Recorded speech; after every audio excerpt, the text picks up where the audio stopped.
Yes, I'm Erica from Jubilee, and I'm going to share a little bit about my personal story that kind of inspired me founding Jubilee, because I am the founder as well as the director. So I would say prior to about 2017, I made some really poor choices for myself about who I hung out with, what sort of activities I participated in, and I eventually ended up with an addiction and in a domestic violence situation. In 2017 was the year that I was like, well, I'm not doing that anymore. I don't know those people anymore. I'm sober now, and I'm going to make my life be different.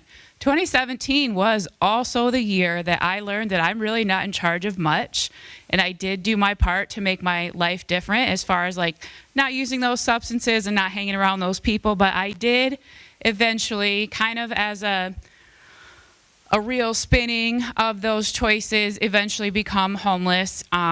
In the course of 1 month, I lost the best job I'd ever had, and the car I was driving. And actually, I didn't lose the house, but the house that I had owned for 10 years at that point was red tagged, and that resulted in about $35,000 of repairs that I was not able to make at that point as a single mom working to overcome my personal issues. And with my 5 jobs, it just, lots of things happened, and I became homeless. So that was in 2017. In early 2018, I became a guest at the City Rescue Mission, where I found refuge, and I had a pretty positive experience there. It was the first place in a long time that I had found the support I needed. And I learned there about programming called permanent supportive housing. And the case manager was like, permanent supportive housing is great. You know, you get your housing and you get your case management, you have the support that you need, but too bad, so sad for you, there's not any available in Lansing, there's no wait lists, and there's not any coming available anytime soon. I was like, well, that's problematic and disappointing, and I'm gonna see what I can do to change that. So that year, 2018, was the summer that I started working on my organization, Jubilee. And in 2021 is when we became incorporated as a 501c3 nonprofit. And let's see, what are some highlights?